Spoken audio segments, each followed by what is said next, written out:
ಭಾರತದ ಆರ್ಥಿಕ ಇತಿಹಾಸದಲ್ಲೇ ಹಿಂದೆಂದೂ ನಡೆಯದ ಪವಾಡವೊಂದು ನಡೆದಿದೆ. ಕೇವಲ 45 ದಿನಗಳಲ್ಲಿ ಭಾರತದ ಖಜಾನೆಗೆ ಬರೋಬ್ಬರಿ 2.6 ಲಕ್ಷ ಕೋಟಿ ರೂಪಾಯಿ ಹರಿದು ಬಂದಿದೆ. 2013ರ ಐತಿಹಾಸಿಕ ದಾಖಲೆಯನ್ನ RBI ಧೂಳಿಪಟ ಮಾಡಿದೆ.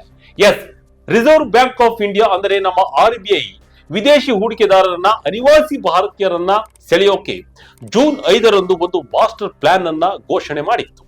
ಆ ಯೋಜನೆ ಶುರುವಾಗಿ ಕೇವಲ 45 ದಿನಗಳಲ್ಲಿ ಭಾರತದ ಬ್ಯಾಂಕುಗಳು ಮತ್ತು ಕಂಪನಿಗಳು ಸೇರಿ ಬರೋಬ್ಬರಿ $32 ಬಿಲಿಯನ್, ಅಂದರೆ ಭಾರತೀಯ ರೂಪಾಯಿ ಲೆಕ್ಕದಲ್ಲಿ ಲಕ್ಷಾಂತರ ಕೋಟಿ ರೂಪಾಯಿಗಳ ವಿದೇಶಿ ಕರೆನ್ಸಿ ಭಾರತಕ್ಕೆ ಹರಿದು ಬಂದಿದೆ. ಇದು ಎಷ್ಟು ದೊಡ್ಡ ಮೊತ್ತ ಅಂದರೆ 2013ರಲ್ಲಿ ಭಾರತ ಎದುರಿಸಿದ ಆರ್ಥಿಕ ಬಿಕ್ಕಟ್ಟಿನ ಸಮಯದಲ್ಲಿ 3 ತಿಂಗಳು ಕಷ್ಟಪಟ್ಟು ಸಂಗ್ರಹಿಸಿದ $26 ಬಿಲಿಯನ್ FCNRB ಡೆಪಾಸಿಟ್ ದಾಖಲೆಯನ್ನ ಮುರಿದಿದೆ.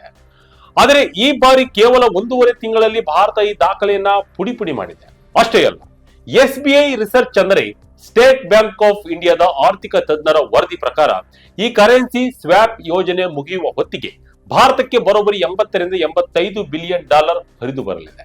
ಹಾಗಾದ್ರೆ ರೂಪಾಯಿ ಬಲಗೊಳ್ಳುತ್ತಾ ಎಂಬುದನ್ನ ಈ ವಿಡಿಯೋದಲ್ಲಿ ನೋಡೋಣ ಬನ್ನಿ. 45 ದಿನದಲ್ಲೇ 2013ರ ರೆಕಾರ್ಡ್ ಹುಡುಗಿಸಿ RBI ಖಜಾನೆಗೆ ಬಂತು $32 ಬಿಲಿಯನ್.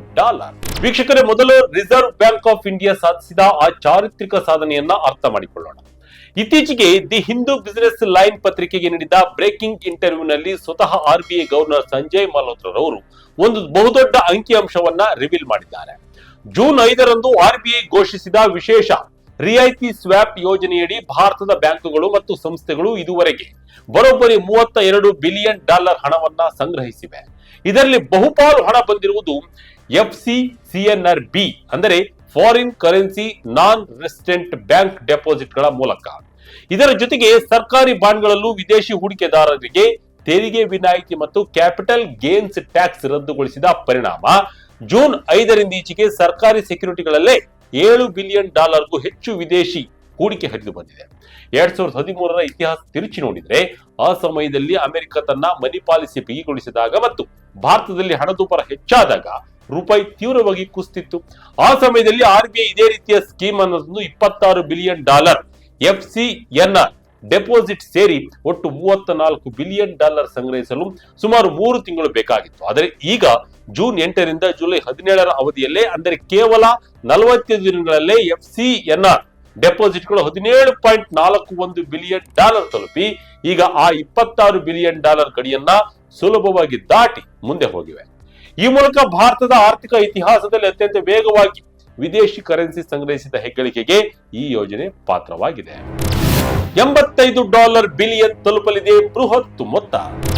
ಪೇಮೆಂಟ್ಸ್ ನಲ್ಲಿ $50 billion supplies.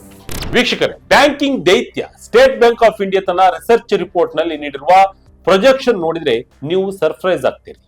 SBI group chief economic adviser Soumya Kanti Ghosh ಅವರು ತಿಳಿಸಿರುವಂತೆ ಈ ಯೋಜನೆ ಕ್ಲೋಸ್ ಆಗುವ ಹೊತ್ತಿಗೆ ಬರೀ FCNRB ಡೆಪಾಸಿಟ್ ಗಳು $65 ರಿಂದ $70 ಬಿಲಿಯನ್ ತಲುಪುವ ನಿರೀಕ್ಷೆ ಇದೆ. ಆರಂಭದಲ್ಲಿ SBI ಇದನ್ನು $40 ರಿಂದ $45 ಬಿಲಿಯನ್ ಆಗಬಹುದು ಎಂದು ಅಂದಾಜಿಸಿತ್ತು. ಆದರೆ ಈಗ ಹರಿದು ಬರುತ್ತಿರುವ ಹಣದ ಸ್ಪೀಡ್ ನೋಡಿ ತನ್ನ ಅಂದಾಜನ್ನ ಬಹುದೊಡ್ಡ ಮಟ್ಟಕ್ಕೆ ಹೆಚ್ಚಿಸಿದೆ.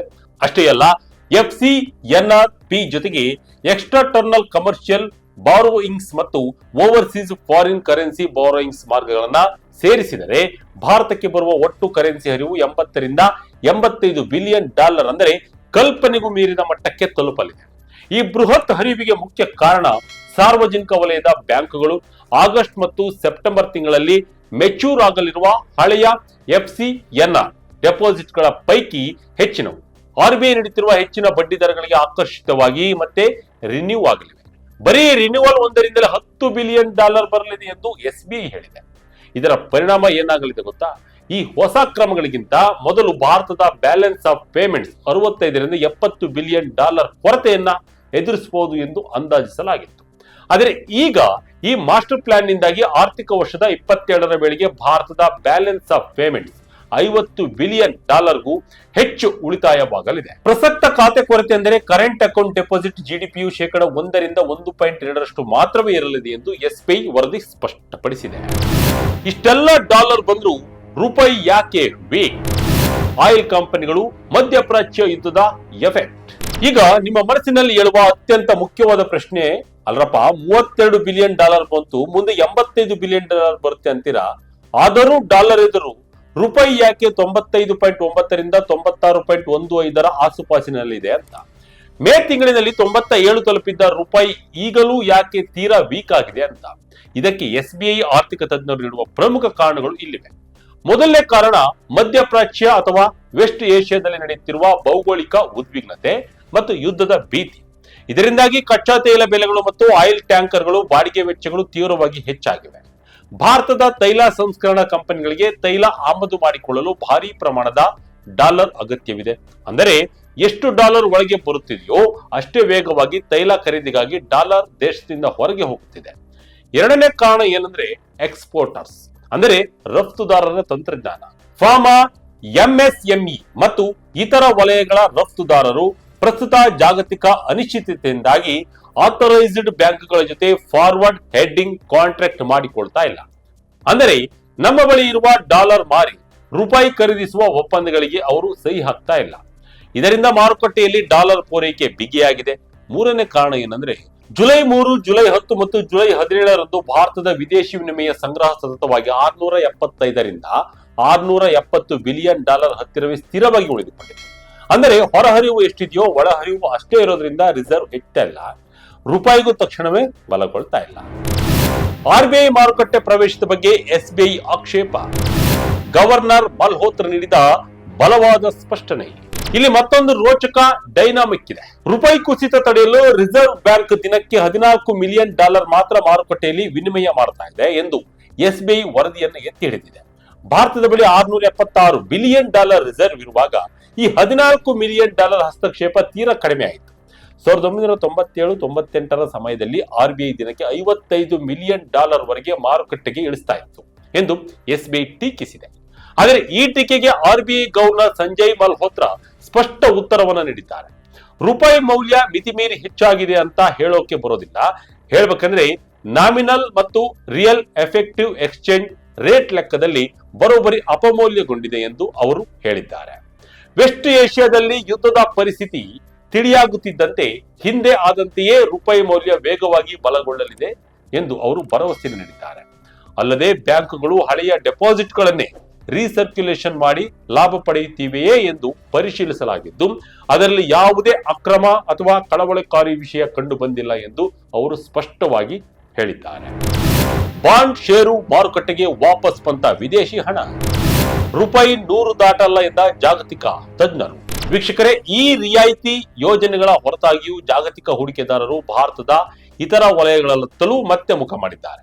ಮಾರ್ಚ್ನಿಂದ ಮೇವರೆಗೆ ಬಾಂಡ್ಗಳಿಂದ $1.8 ಬಿಲಿಯನ್ ಹೊರ ಹೋಗಿತ್ತು.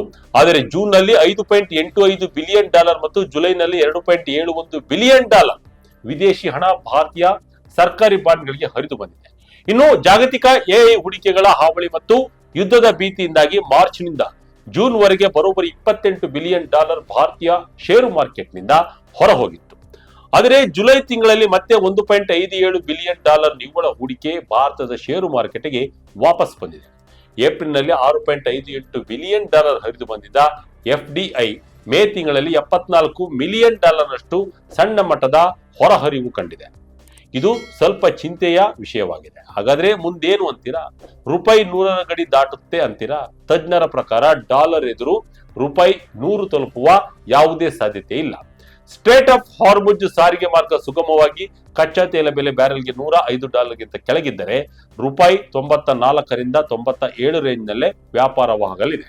ಕಚ್ಚಾ ತೈಲ ಬೆಲೆ ಇಳಿತಿದ್ದಂತೆ ರೂಪಾಯಿ ಮತ್ತೆ 94ರ ಮಟ್ಟಿಗೆ ಬಲಗೊಳ್ಳಲಿದೆ ಎಂದು ಹಣದುಬ್ಬರ ನಿಯಂತ್ರಣಕ್ಕಾಗಿ RBI ತನ್ನ ಆಗಸ್ಟ್ MPC ಸಭೆಯಲ್ಲಿ ತಕ್ಷಣಕ್ಕೆ ಬಡ್ಡಿದರ ಕಡಿತ ಮಾಡದೆ ಇರಬಹುದು.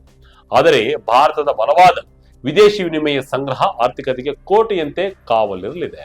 ಒಟ್ಟಿನಲ್ಲಿ ಜಾಗತಿಕವಾಗಿ ಯುದ್ಧದ ಕವಟು ವಾಸನೆ ಮತ್ತು ಕಚ್ಚಾ ತೈಲದ ಬೆಲೆ ಏರಿಕೆಯ ನಡುವೆಯೂ ರಿಸರ್ವ್ ಬ್ಯಾಂಕ್ ಆಫ್ ಇಂಡಿಯಾ ತಂದ ತಾಂತ್ರಿಕ ಸ್ವ್ಯಾಪ್ ಯೋಜನೆ ಭಾರತದ ಖಜಾನೆಗೆ ಬಿಲಿಯನ್ ಗಟ್ಟಲೆ ಡಾಲರ್ ಹರಿಸ್ತಾ ಇದೆ.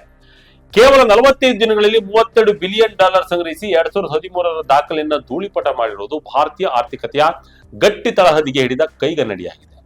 ಮುಂದಿನ ದಿನಗಳಲ್ಲಿ ತೈಲ ಬೆಲೆ ಶಮನಗೊಂಡು $85 ಬಿಲಿಯನ್ ಪೂರ್ಣ ಪ್ರಮಾಣದಲ್ಲಿ ಹರಿದು ಬಂದಾಗ ರೂಪಾಯಿ ಮೌಲ್ಯ ಮತ್ತೆ ಬಲಗೊಳ್ಳುವುದರಲ್ಲಿ ಯಾವುದೇ ಸಂಶಯವಿಲ್ಲ. ಹಾಗಾದ್ರೆ RBI ಪ್ಲಾನ್ ನಿಮ್ಗೆ ಇಷ್ಟವಾಯ್ತಾ? ನಿಮ್ಮ ಅನಿಸಿಕೆಯನ್ನ, ನಿಮ್ಮ ಅಭಿಪ್ರಾಯವನ್ನ ಕಮೆಂಟ್ ಮೂಲಕ ತಿಳಿಸಿ.